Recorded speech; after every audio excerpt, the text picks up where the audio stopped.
మీరు కొత్తగా business start చేయాలనుకుంటున్నారా? మార్చ్ 16-17 హైటెక్స్ లో ఫ్రాన్సెస్ ఇండియా బిగ్గెస్ట్ ఫ్రో ఎక్స్పో. ఒక మధ్య తరగతి మనిషికి కోపం వచ్చి రాజకీయం చేస్తే ఎలా ఉంటుందో జనసేన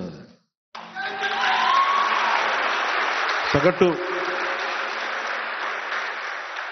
చిన్నపాటి ఉద్యోగాలు చేసుకొని ఉద్యోగస్తుల కుటుంబంలో నుంచి వచ్చి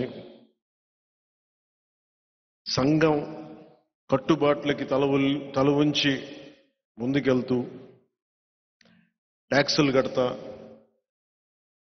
ఎవరిని ఇబ్బంది పెట్టకుండా తనదైన జీవితం బతికే ఒక సగటు మధ్య తరగతి మనిషి వాళ్ళ కోపం వాళ్ళ ఆవేదన అవన్నీ నలిపి వాళ్ళ కోపం నన్ను జనసేన పార్టీ పట్టించేలా చేసింది. ఎప్పుడో మద్రాసులో ఇప్పుడు చెన్నై బుక్ ఫెయిర్లో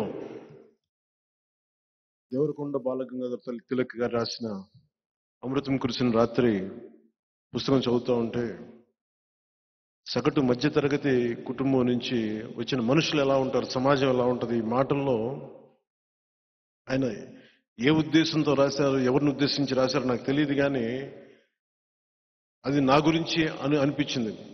ఇంకా చెప్పండి, నా వయసు కూడా ఒక 18-19 ఏళ్ళు, అంతకుమించి 20 ఏళ్ళు కూడా రాలేదు నాకు అప్పటికి. ఆ నీడలనే కవితలో చిన్నమ్మ వీళ్ళ మీద కోపగించుకు, వీళ్ళని అసహ్యించుకోకు, మౌఢ్యం వల్ల బలాఢ్యులు, వీళ్ళందరూ మధ్యతరగతి ప్రజలు, సంఘపు కట్టుబాట్లకి రక్షక భటులు, దోపిడీదారుల స్వేచ్ఛా వర్తనకి నైతిక భాష్యం చెప్పే భాష్యకారులు. చిన్నమ్మ వీళ్ళందరూ సగం సగం మనుష్యులు, వీళ్ళందరూ ముక్కలైన గాజు పెంకులు, కల్లా కపటం తెలియని కబోది గుంపులు, తమని తామే మోసగించుకునే విద్యాధికులు, విదూషకులు. చిన్నమ్మ వీళ్ళని విడిచి వెళ్ళబోకు, వీళ్ళందరూ నీ బిడ్డలు.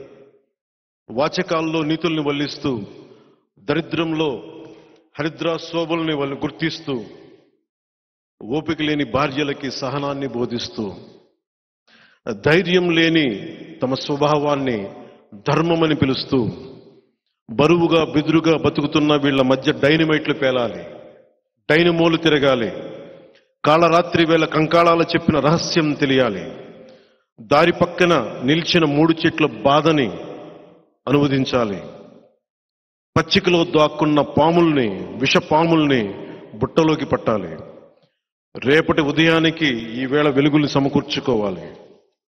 చిన్నమ్మ అసలే చీకటి గడాంధకారం, దారంతా గోతులు, ఇల్లేమో దూరం, చేతిలో దీపం లేదు, ధైర్యమే ఒక కవచం.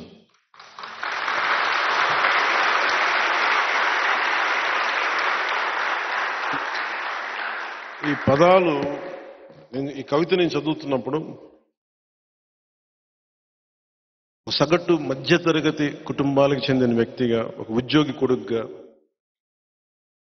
ఒక సూపర్ స్టార్ తమ్ముడిగా కంటే కూడా నేను ఒక ఉద్యోగి కొడుకుగానే పెరిగాను. నేను నా బాధ, నా వ్యధ అధికారాన్ని దుర్వినియోగం చేసే వ్యక్తులు చేసే తప్పులు,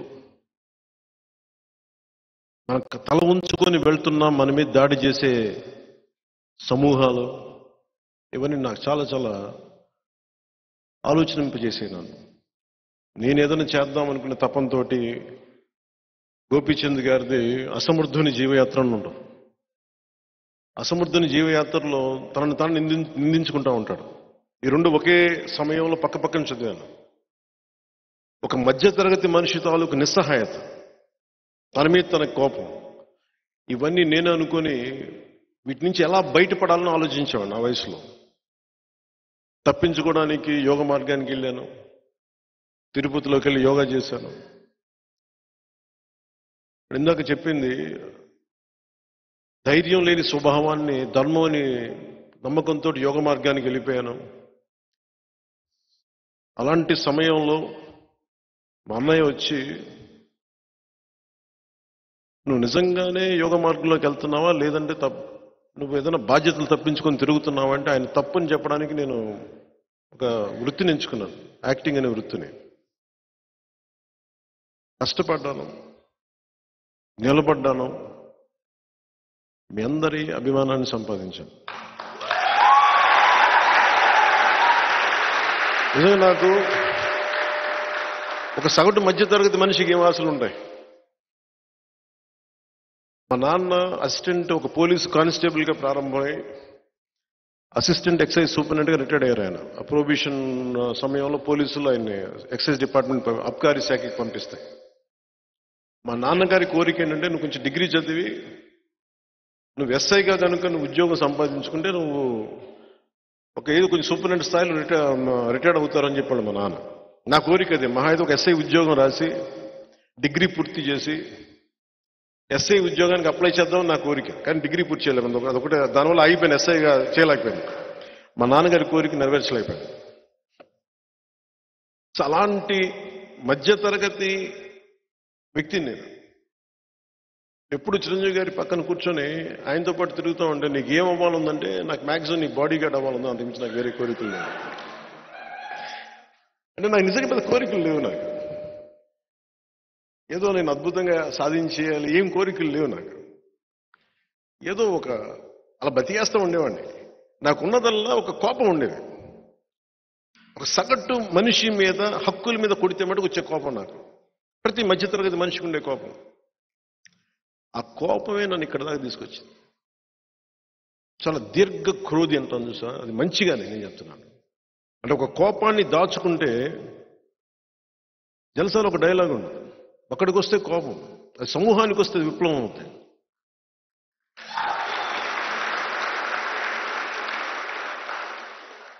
అని చాలా మందికి అర్థం కాదు. ఈ రోజున మనం మాట్లాడుతూ ఉంటే, ఎందుకు మీతోనే మాట్లాడాలి, ఎందుకు ప్రత్యేకించి సోషల్ మీడియాలో ప్రభావితం చేసే శక్తియుక్తులున్న మీరు శతజ్ఞి అనగానే అందరూ ఏమనుకుంటారంటే, కూర్చోబెట్టి 10 మంది నా ఎంప్లాయీస్ అనుకుంటున్నారు. శతజ్ఞి అంటే జన సైనికులు, ప్రతి ఒక్కడు, ప్రతి వీర మహిళ, అన్యాయం కోసం తిరగబడ్డ ప్రతి ఒక్కడు శతజ్ఞిలా పేలుతాడు. వైసీపీ వాళ్ళు వచ్చి 5 మంది ఉంటున్న 10 మంది ఉంటున్న అపార్ట్మెంట్లో దాడి చేస్తే నువ్వు ప్రతి ఊరు ప్రతి వాడవాడ నువ్వు వెళ్ళాలి.